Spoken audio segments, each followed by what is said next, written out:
यदि G comma star एक group है, यदि G कोमा स्टार एक ग्रुप है तो प्रत्येक small a belongs to G का प्रतिलोम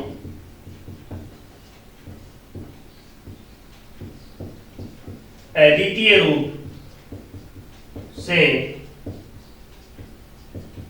विद्यमान होता है। समझना क्या बोला गया?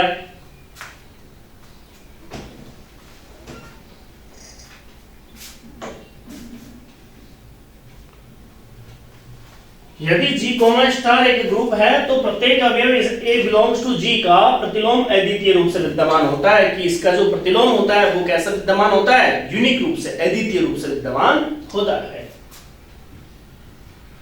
तो समझिए, प्रूव करते हैं। देखो मैं बार बार आपसे कह रहा हूं, जब भी यूनिक प्रूव करना होगा, जब भी यूनिक प्रूव करना होगा तो हम क्या करेंगे? हम कॉन्ट्रोडिक्शन लेके चलेंगे, विरोधाभास लेके चलेंगे। और विरोधाभास ये कहता है आपसे कि आप दो मान के चलिए और अपन उल्टा मान के चलते हैं। जैसे हमने माना कि प्रतिलोम अवयव अद्वितीय रूप से विद्यमान नहीं होता है, लेकिन मेरा मानना यदि गलत होता है तो प्रतिलोम अवयव कैसे विद्यमान होता है? भाई अद्वितीय रूप से विद्यमान होता है।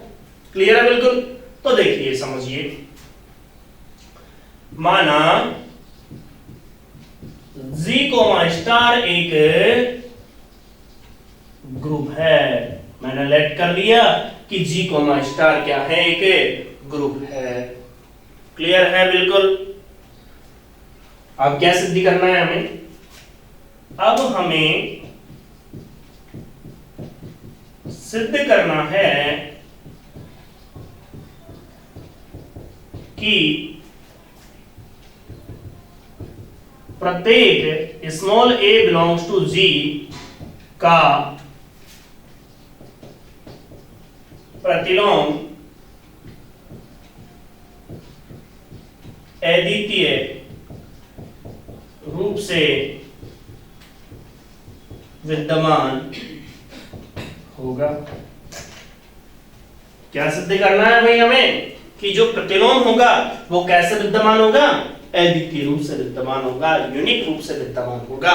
मैं बार बार आपसे कह रहा हूं, लेंगे क्या हम? विरोधाभास, कॉन्ट्रोडिक्शन। अर्थात यदि संभव हो तो,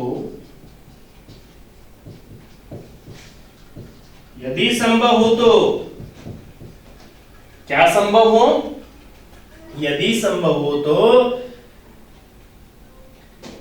small a belongs to G का प्रतिलोम के दो भिन्न प्रतिलोम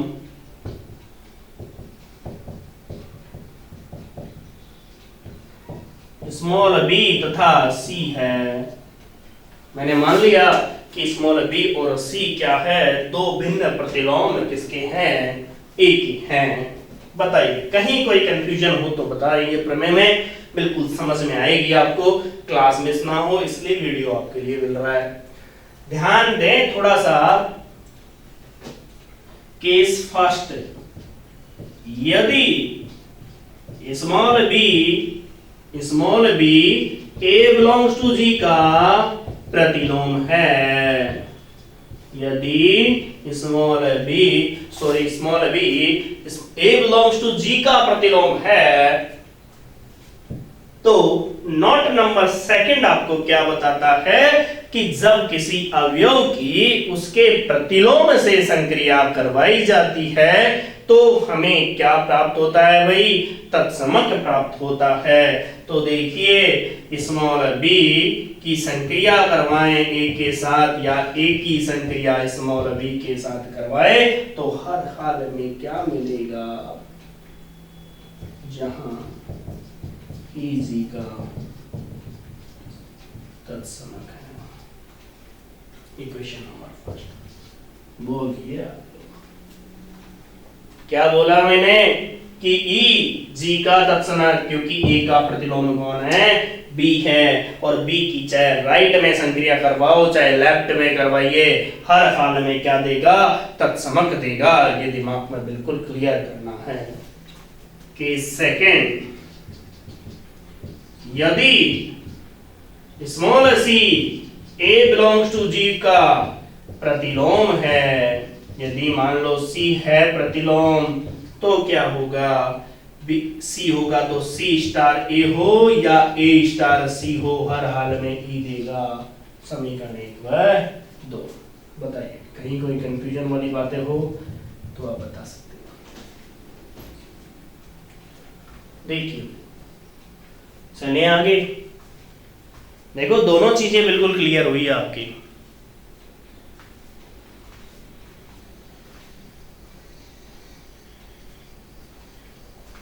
चलो मैं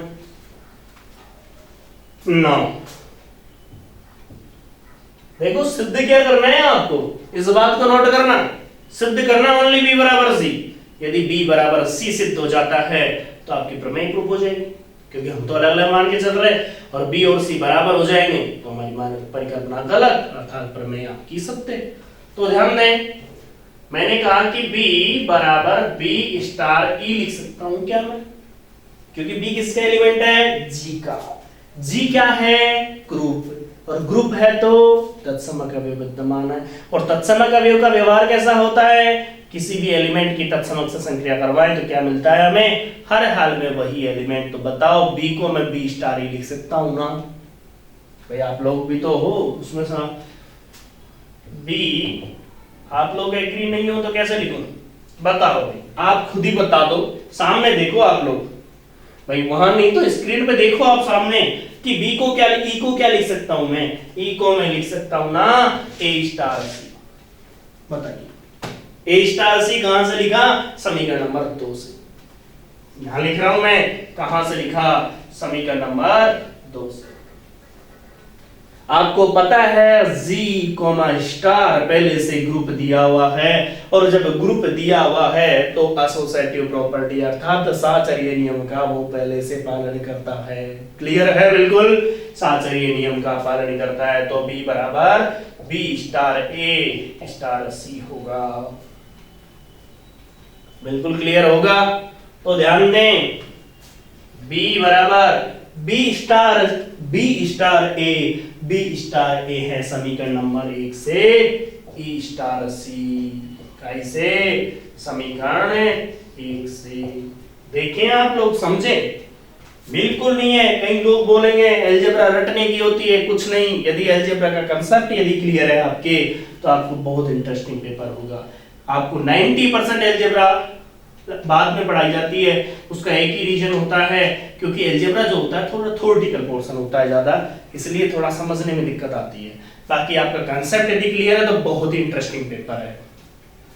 बताइए, सी की ई के साथ संक्रिया करवाई जाए तो वही बात, तत्समक की एलिमेंट के साथ संक्रिया करवाई जाए तो क्या मिलेगा भाई, ए स्टार सी, अर्थात सी मिलेगा।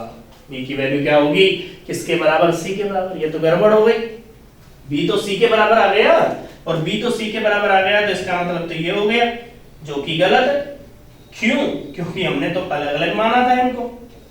भाई हमने क्या माना था, हमने तो बी और सी को अलग अलग माना था, लेकिन आ तो गए एक दूसरे के बराबर, तो इसका मतलब क्या हो गया, हमारी परिकल्पना तो गलत हो गई, और हमारी परिकल्पना यदि गलत हो गई, इसका मतलब जो क्वेश्चन दे रहा है अर्थात जो प्रमेय कह रही है वो बात बिल्कुल सही है। तो क्या कहूंगा मैं, अतः जी ए बिलोंग्स टू जी का प्रतिलोम का वही प्रत्येक अवयव का, प्रत्येक ए बिलोंग्स टू जी का प्रतिलोम अद्वितीय से विद्यमान है। बताइए आप लोग, बिल्कुल इजी वे में प्रमेय, कहीं कोई प्रॉब्लम नहीं आनी चाहिए प्रमेय के अंदर, क्योंकि प्रमेय का जो कंसेप्ट है वो दिमाग में बिल्कुल रहना चाहिए। जितना दिमाग में वो प्रमेय बैठेगी उतना ही बेनिफिट होगा, उतना ही आपके दिमाग में समझ में आएगा।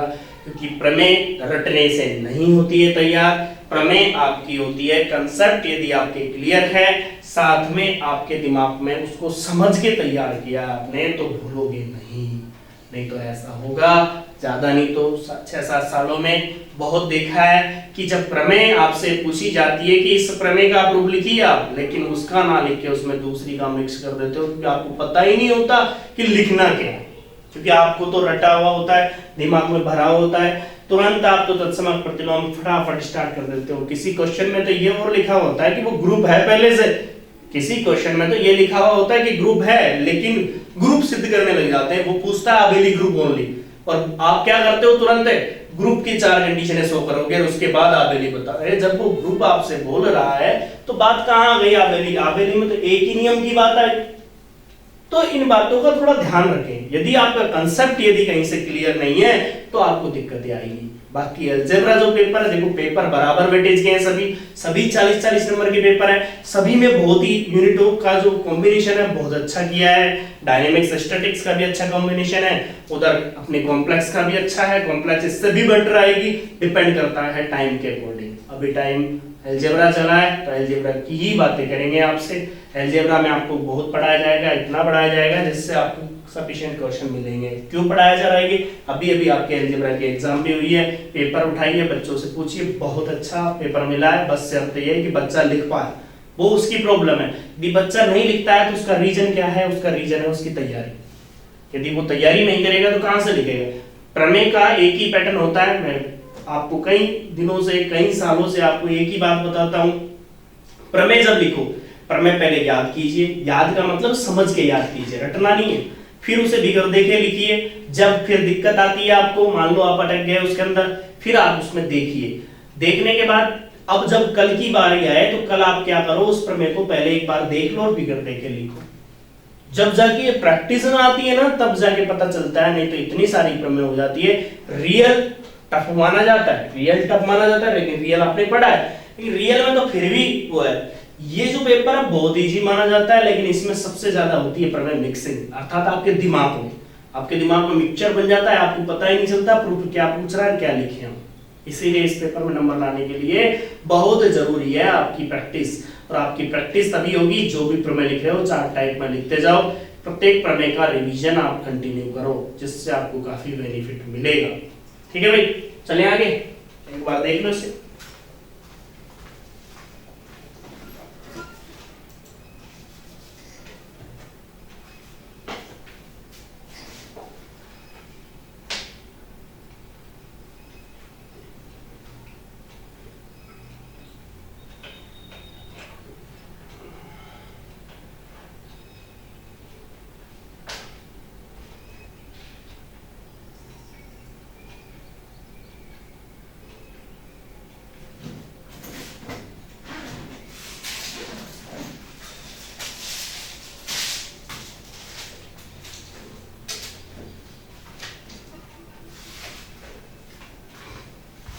तो हम चले आगे, 2 प्रमेय आपको करवाई, दोनों को आपको बिल्कुल तैयार करना है जिससे आपको कोई दिक्कत ना हो। अब एक क्वेश्चन लेते हैं जो कल हमने क्वेश्चन की बात की।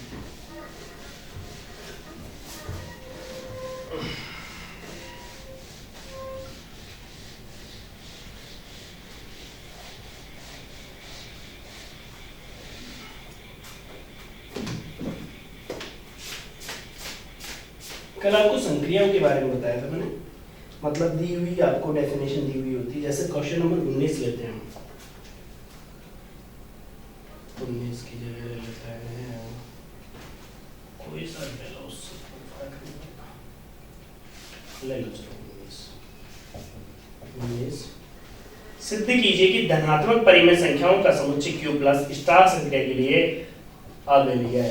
सिद्ध कीजिए कि Q प्लस स्टार के लिए आबेली ग्रुप है जहां स्टार निम्न प्रकार परिभाषित है।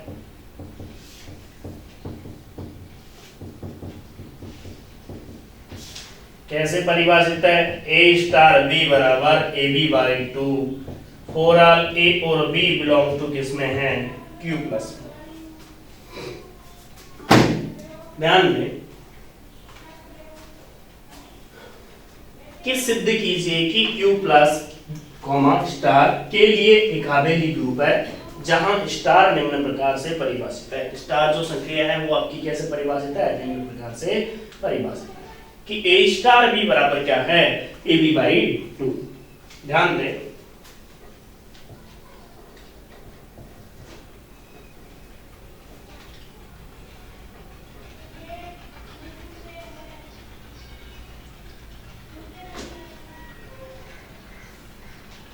गिवन है, आपको दिया हुआ है, दिया है कि Q प्लस स्टार क्या है?